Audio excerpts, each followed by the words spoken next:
Olá, meus amores! Oi, Mari! Tudo bem? Tudo e com você? Hoje o papo é sério.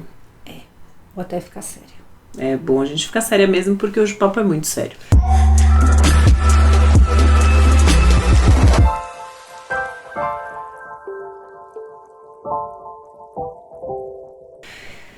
E você falou uma frase aqui que é a seguinte: autismo, seu obstetra tem a ver com este diagnóstico. Infelizmente, né? Ou não, pode ajudar.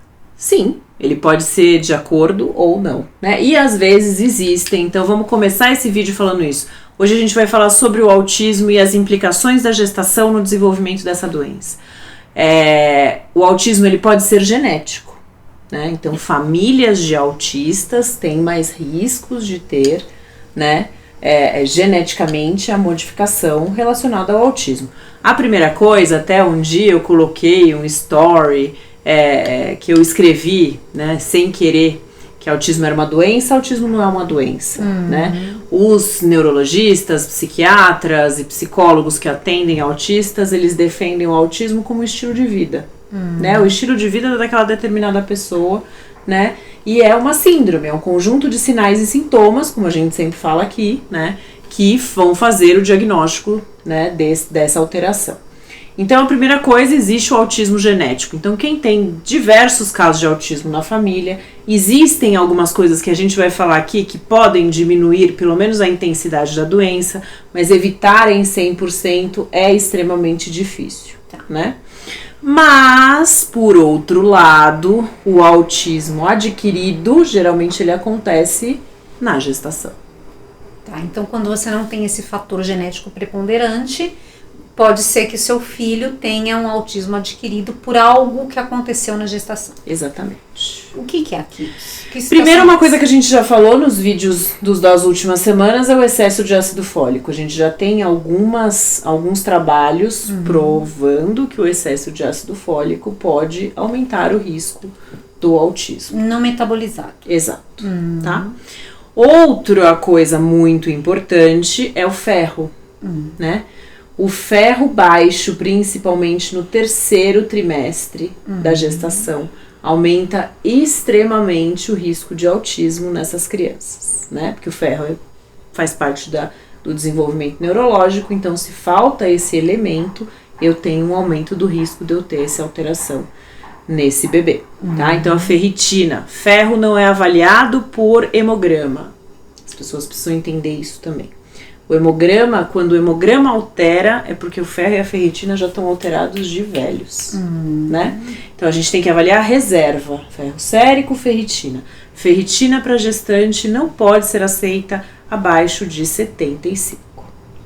Tá? Isso nos 3 trimestres, mas principalmente no terceiro. E no terceiro trimestre existe um consumo aumentado de ferro pelo bebê, né? Porque ele vai precisar de muito ferro para desenvolver o sistema nervoso, então eu preciso olhar mais ainda para essa gestante na dosagem de ferro, principalmente desse terceiro trimestre. Tá. Outras coisas que a gente já tem comprovadas e que fazem diferença até no tratamento, quando essa criança que é diagnosticada vai iniciar o tratamento. É a redução de glúten na dieta, redução de carboidrato na dieta, né? E isso também é muito colocado hoje em dia, né? E outra coisa que é um fator de risco também são as gestações com reprodução assistida. Também podem trazer por causa do aumento do nível hormonal mesmo, né? Dos hormônios que são desprendidos para essa gestante e, consequentemente, para esse bebê.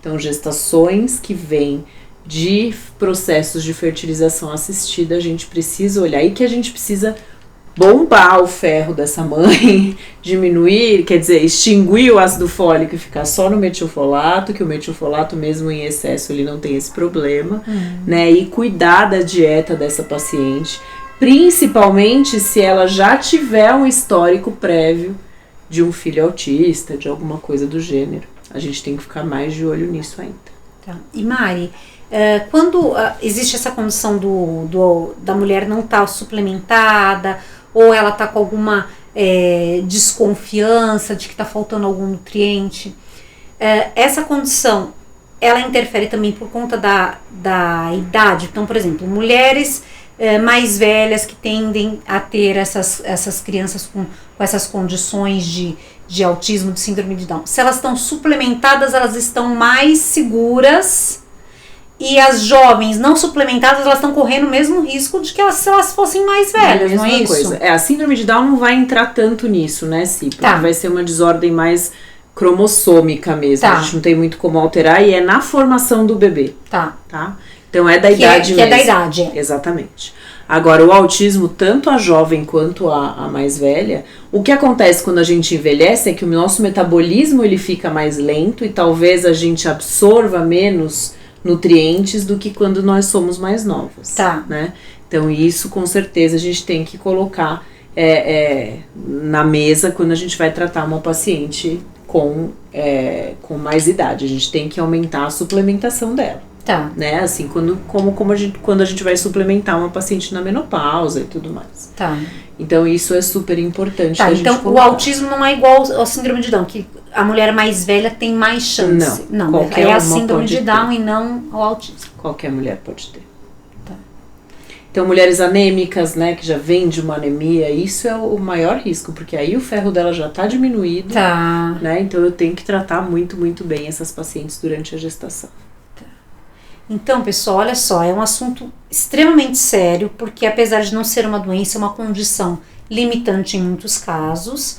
Então, é preciso que seja muito bem investigada, muito bem controlada, para que os riscos sejam diminuídos aí. Exatamente, que a gente tenha cada vez mais crianças saudáveis, felizes e mães também, obviamente. Então, o seu obstetra também tem responsabilidade com relação a isso. É isso aí. Beijo. Compartilhem esse vídeo. Até a próxima. Tchau, tchau.